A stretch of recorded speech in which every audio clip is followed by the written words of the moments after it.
Hello everybody, this is Kleinemann from Kleinemann channel.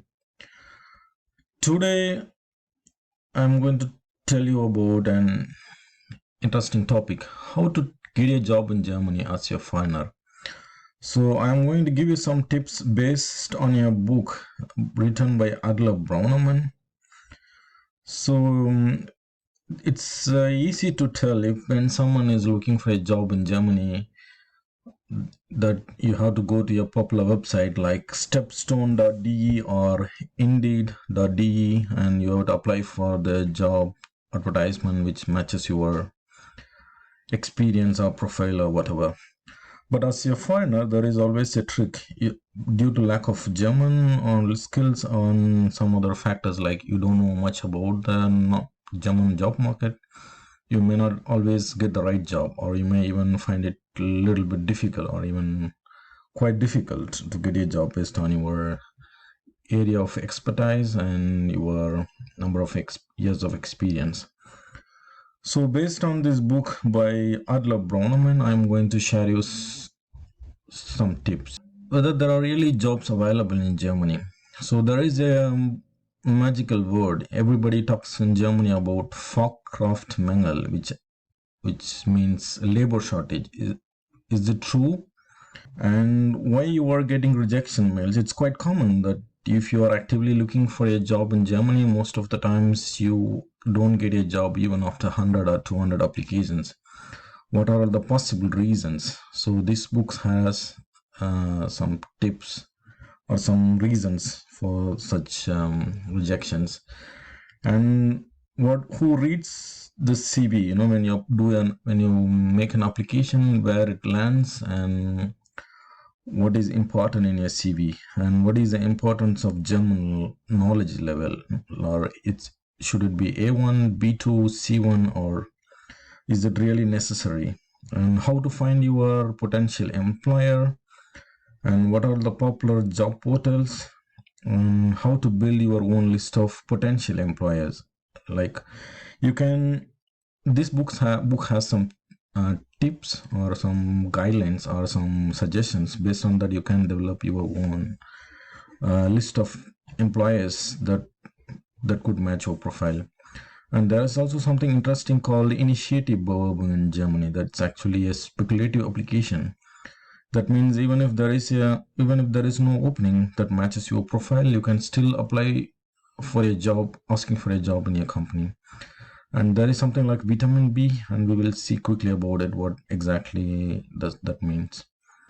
And what about medium-sized enterprises in Germany? That's also an interesting topic. And your resume should be in English or German.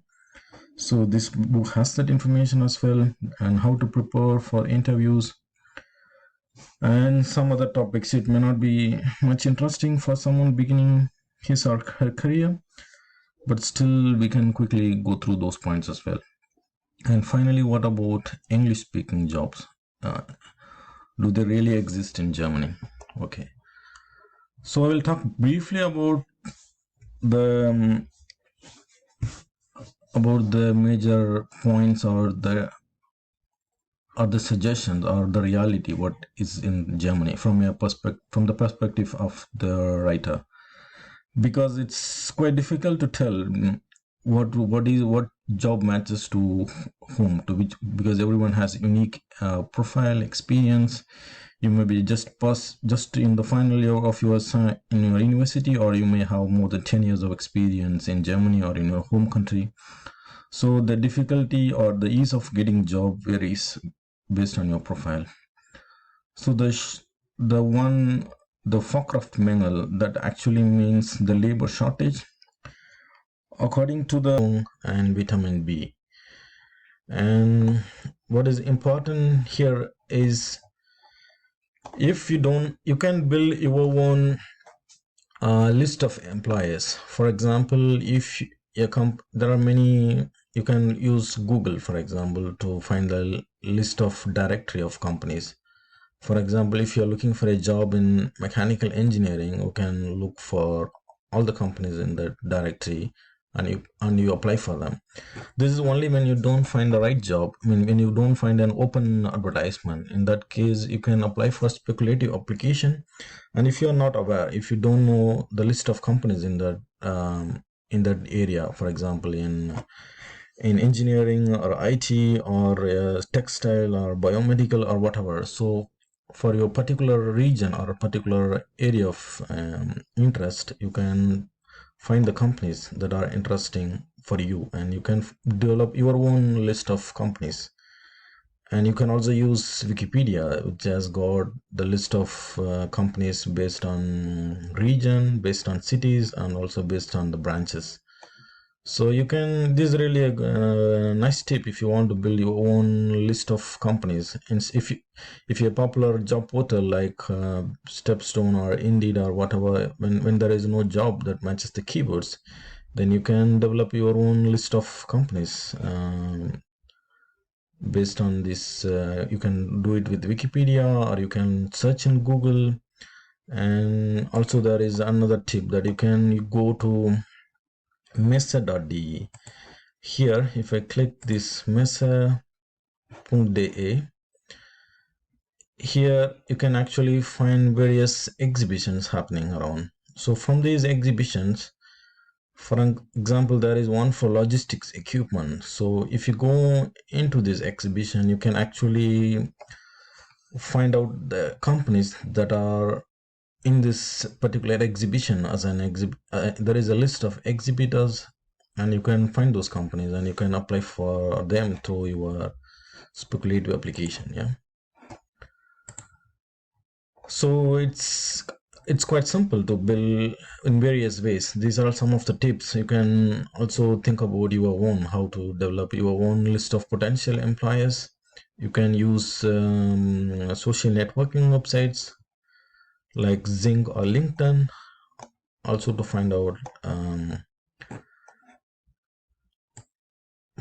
employers that might match your experience. And what is another important thing is vitamin B. Vitamin B actually means, B means Bitsium, actually contacts. If you have more contacts, or if you know someone in your company, or if you have a network, if you have professional network, you can approach them for any referrals or any suitable opening when it comes up. If you have a very specific experience and you know someone in that field, you can approach them or you can ask their help. It could be your friend, it could be someone from your previous work experience, or maybe sometimes even a stranger in Sync sometimes might help you, or in LinkedIn. If you have an interesting detailed profile and they are sure that your experience could be interesting for an opening in their company, you can use your contacts.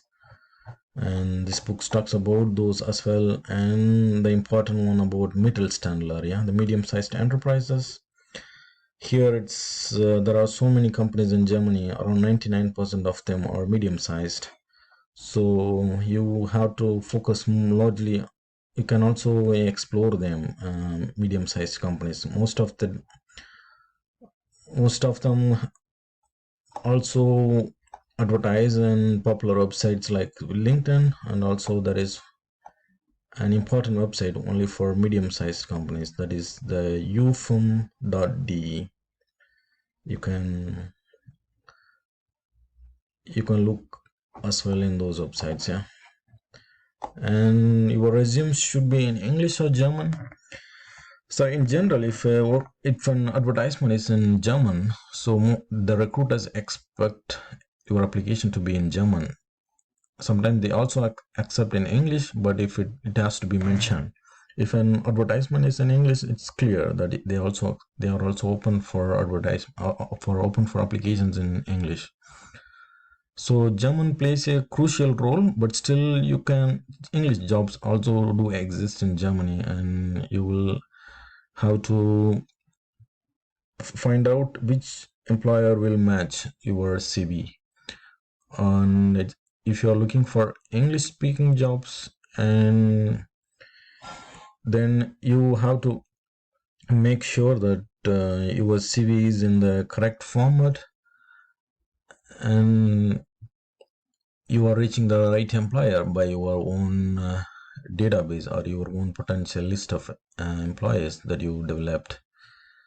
So I hope these tips can give a quick overview about this book, and if you are interested in more details, or if you want to explore further about the practical tips which these books offer, you can you can you can refer this book, which is available in Amazon. The link for this book I have given in the description below.